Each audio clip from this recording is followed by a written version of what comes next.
Olá a todos, meu nome é Jefferson Moraes. Mais uma vez venho aqui em defesa da pró-monarquia, do Círculo Monárquico. Para quem não sabe, no Brasil nós temos um movimento, assim como tem aqueles movimentos que defendem suas ideologias políticas, né? Defendem partidos, defendem políticos, outros defendem a volta de um governo militar. Eu defendo a volta da monarquia no Brasil, a instalação da monarquia de volta, que nos tiraram, infelizmente, no 15 de novembro de 1889, quando fizeram a proclamação da República. Muitas das pessoas que estão assistindo esse vídeo e talvez outros vídeos também relativos a esse assunto, sequer têm conhecimento de que o Brasil já foi uma monarquia, embora nós estudemos na nossa infância, né? Durante as aulas de história, nós tivemos aí, de uma forma talvez superficial, de uma forma não muito correta, nos foi passada a informação de que o Brasil era um império, né? O Brasil Império. Porém, eu tenho certeza que nós não tivemos um conhecimento pleno e muito ajustado sobre o que realmente foi e a importância do Brasil enquanto império. Infelizmente, nós tivemos essa realidade tirada de nós de uma forma muito brusca e de uma forma muito ruim. Até hoje, muitas pessoas, inclusive não apenas brasileiros, mas de outros países, que comentam a grandiosidade do Brasil na época do Império, a grandiosidade da moeda, da cultura, em todos os sentidos, na verdade, né? Então, eu hoje tenho certeza que a monarquia é sim a melhor forma de governo que nós podemos pensar em implantar em nosso país. Veja por quê. Esse modelo de república que nós temos, a cada 4 anos mudando o presidente, mudando governadores, mudando deputados e tudo mais, ele se torna um meio extremamente insustentável. Imagina colocar isso numa empresa. Pense na prefeitura, por exemplo. A prefeitura é um modelo de empresa, poderíamos utilizar dessa forma. A cada 4 anos existem algumas mudanças. Claro que nós temos reeleições, prefeitos, presidentes, governadores que se reelegem. E no caso da prefeitura, enquanto uma empresa, a cada 4 anos existem novas eleições. Além do dinheiro, que é muito alto, que é gasto, que infelizmente nós podemos dizer assim que vai para a lata do lixo, a gente já sabe muito bem no Brasil isso, infelizmente há uma grande mudança estrutural em toda a parte dentro da prefeitura. Questão ambiental, questão jurídica, questão de engenharia, administração e tudo mais. Imagina essas modificações sendo feitas em uma empresa. É insustentável, não tem como fazer. Imagina num país fazer esse tipo de mudanças, alterações a cada 4 anos. Porque no Brasil nós não conseguimos mais um equilíbrio muito bom por causa disso. Além da corrupção, que nós todos sabemos que existe, além de todos os demais males que acabam acalorando ainda mais a insatisfação no povo brasileiro e também a insustentabilidade de uma economia, que é o nosso caso. Nós somos um país muito grande, com dimensões continentais, temos muitas riquezas minerais, temos riquezas, abundância em comida, e não conseguimos se tornar um país hoje de primeiro mundo. Estamos tentando a cada política, a cada renovação, né, ou entre aspas, cada renovação que é feita dentro da política brasileira, nesse modelo de república, nós procuramos ver o lado bom e procuramos optar por aquilo que poderia ser o melhor, com base, claro, nas campanhas que são feitas. Agora, essas mudanças a cada 4 anos, elas são muito bruscas, muitas vezes. O Brasil só tem conseguido manter porque é muito saudável, porque senão já estaríamos em total ruína. Mas estávamos caminhando para isso. O atual governo federal que nós temos está tentando resgatar nessa modalidade mais conservadora e tudo mais, que o povo brasileiro é por si só conservador. Estão tentando reestruturar o nosso país, a economia, restaurar a cultura, restaurar tudo, de um modo geral, assim. É bom, claro, muito bom para o Brasil. Porém, nós temos um pesadelo a cada 4 anos. Agora, estamos com 3 anos para as eleições presidenciais no Brasil. E isso acaba mexendo muito forte na estrutura do país de novo. Então, esse modelo, se comparado à monarquia, além de ser a monarquia muito mais econômica, nós temos uma estabilidade. A pessoa, quando procura um concurso público, por exemplo, ela visa geralmente a estabilidade. Quando ela quer entrar num concurso, seja municipal, estadual, federal, ela sempre visa, uma das primeiras coisas que elas comentam é a questão da estabilidade. Por que você busca um concurso? A pessoa, porque eu tenho estabilidade, eu tenho plano de carreira, tenho condições de programar a minha vida de uma forma mais tranquila.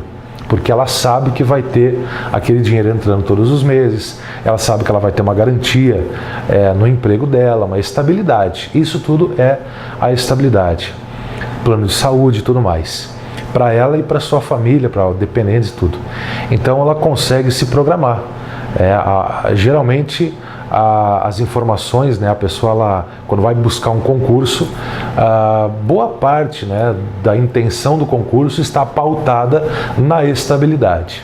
Estabilidade essa que nós não temos em um modelo de república. A cada 4 anos, novas eleições vindo, gastando muito dinheiro para as campanhas, e infelizmente promessas vazias, falsas. As promessas, na verdade, são cheias, né? São muito completas, são muito atraentes, elas enchem os olhos, enchem os nossos ouvidos, mas infelizmente não se concretizam. No modelo de monarquia, por outro lado, além da continuidade no governo, a estabilidade que nós conseguimos, nós temos como fazer uma programação melhor, não só para a nossa vida, mas para o país. E temos como saber que as promessas, né, de campanha, ao contrário da política, ao contrário da república, na monarquia é diferente. Por quê? Se você olhar para todas as monarquias que nós temos no planeta hoje, inclusive lá no passado, nossa brilhosa monarquia que tivemos no Brasil, no período Brasil Imperial, você vai ver que todas as monarquias, não ditaduras, mas monarquias, elas são construídas da seguinte forma: o príncipe, o monarca, aquele que vai reinar, que vai imperar num país, ele é preparado desde pequeno para poder estar ocupando um cargo de monarquia, ou seja, num cargo, vamos dizer assim, de chefe de Estado. Não seria o termo correto para uma monarquia, mas para que você entenda, né? Hoje, a figura do presidente da República, no caso, em alguns países, um rei, ou um primeiro-ministro, ou, no caso, um imperador, né?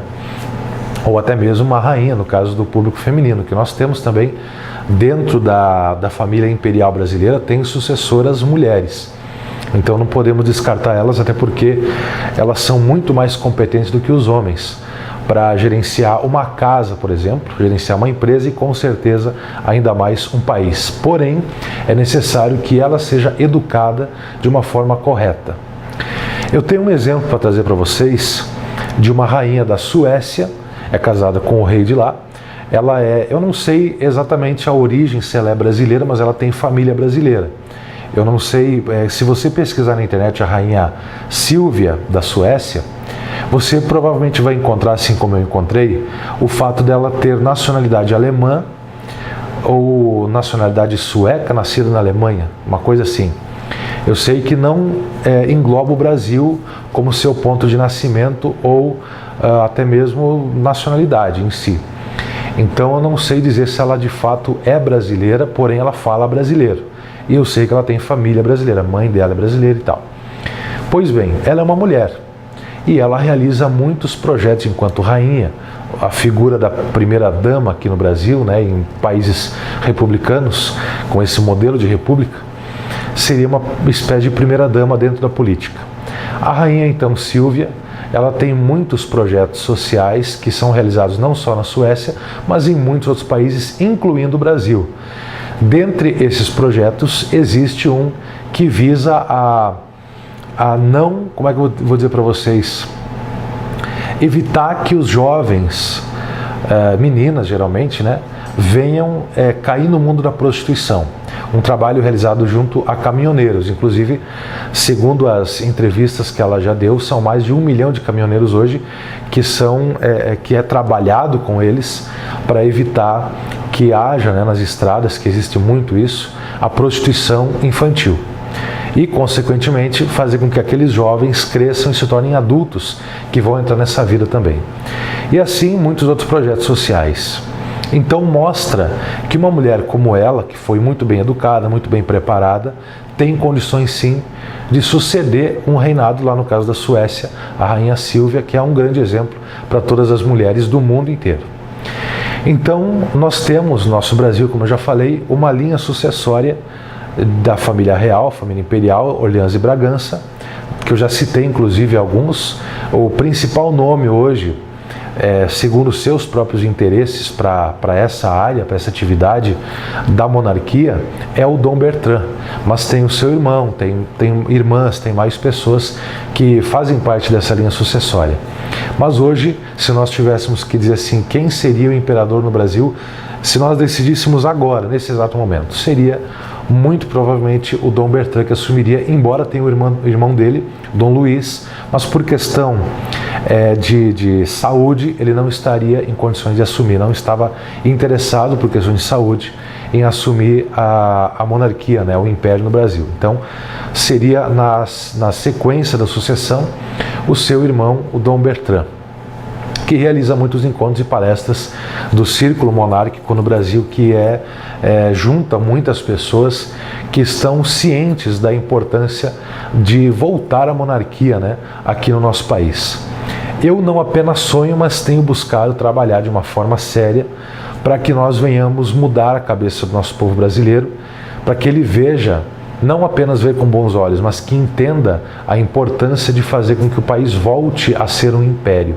Além de merecer, como eu já falei, a família da monarquia, a família imperial, a realeza, como nós a conhecemos, ela é trabalhada desde a infância para ocupar esse cargo de chefia em um país. Se você, às vezes as pessoas levam na brincadeira, mas é muito interessante, se você assistir o filme do Ed Murphy, um filme antigo, Um Príncipe em Nova York, é um modelo que você pode seguir. Apesar de ser um filme, e claro, lá a história muda, no caso a história dele é buscar uma noiva, né? Mas em geral assim você vai entender e vai perceber que tanto ele, enquanto príncipe e sucessor da coroa lá no país dele, que seria Zamunda, né? Um país africano no filme, a noiva que foi preparada para ele, ela foi desde que nasceu, está escrito, está mostrado no filme isso, desde que ela nasceu, ela foi educada para ocupar o cargo de rainha, né? Após casar-se, claro, com ele. Então o que acontece? A realeza funciona dessa forma. Não é colocado qualquer pessoa para assumir um cargo de chefia de um país. Imagina você colocar qualquer pessoa. Por isso que as pessoas falam assim de forma errônea. E nós que defendemos a monarquia temos essa resposta muito facilmente, que é o seguinte: a pessoa que defende a república, ela fala, na república nós podemos decidir, nós podemos escolher quem nós queremos para ser nosso representante. E na verdade você não tem o poder de escolha. O máximo que você faz é poder decidir dentre algumas opções que os partidos te apresentam. É só isso, você não tem como escolher realmente quem vai representar o povo. Você apenas recebe algumas opções, 5, 6 opções, e dentre essas opções você acaba tendo que decidir a menos pior. Só que o problema não é só isso. O problema é o fato, como eu já falei, que você não tem como sustentar um modelo de república. Desde que ela foi implantada não deu certo. Além de ter muito gasto, tivemos 43 diferentes presidentes. Sustentamos hoje cerca de 7 ou 8 presidentes, ex-presidentes no caso, né, que não estão em atividade, mas que recebem o seu salário integral, possuem veículos para poder passear para onde quiser. Existem passagens aéreas, né, viagens para qualquer parte do planeta a hora que eles querem fazer, tudo pago pelo governo. Então, em outras palavras, esse modelo de república gasta demais em coisas que não precisa. E a monarquia tem uma família para sustentar. A partir do momento que aquele monarca sai, se desliga, ele não tem uma aposentadoria que vai sair do bolso do governo, ou seja, do bolso do povo. Muito pelo contrário. Então, esse modelo de monarquia, além de ser o melhor, é o mais sustentável, não só no Brasil, mas para qualquer país. Então eu continuo sim defendendo a monarquia, continuo defendendo para a implantação novamente, para a volta da monarquia aqui no Brasil. Eu espero de forma única que a monarquia seja instalada novamente, de uma forma rápida, porque nós não podemos perder tempo mais com brincadeiras. O povo brasileiro está brincando muito com o país, com o futuro da sua nação. Nós não podemos mais nos prender nessas mentiras, nessas falsas promessas que nos são trazidas através dos políticos. Esse sistema de república já mostrou que não deu certo, que não é possível se manter, a manutenção é muito cara e não traz benefício algum para nós. O modelo de monarquia, por outro lado, é muito mais viável, muito mais econômico e muito mais promissor. É só você ver no passado aí, Dom Pedro I, Dom Pedro II, como foi realmente o Brasil Império, como foi aquele período maravilhoso do Brasil enquanto uma monarquia. Nós realmente tínhamos uma moeda valorizada, nosso país era de primeiro mundo, estávamos alinhados com os maiores e melhores países do nosso planeta. Então, agradeço a vocês que nos assistem, um forte abraço a todos, peço carinhosamente que vocês realmente, se tiverem interesse, compartilhem o vídeo e, mais do que isso, busquem saber mais acerca da monarquia, sobretudo a monarquia no Brasil, que é onde nos interessa, tá? Para vocês entenderem, não adianta você pegar só um exemplo de outro país e achar assim, mas aquele exemplo lá não cabe aqui. Pega o exemplo que nós temos, nós já fomos uma monarquia, então não é uma aventura, nós não estamos falando de uma aventura para o nosso país, estamos falando da volta daquele único governo brasileiro que realmente deu certo em todos os sentidos. Um forte abraço a todos vocês, muito obrigado pelo carinho e nos vemos em breve.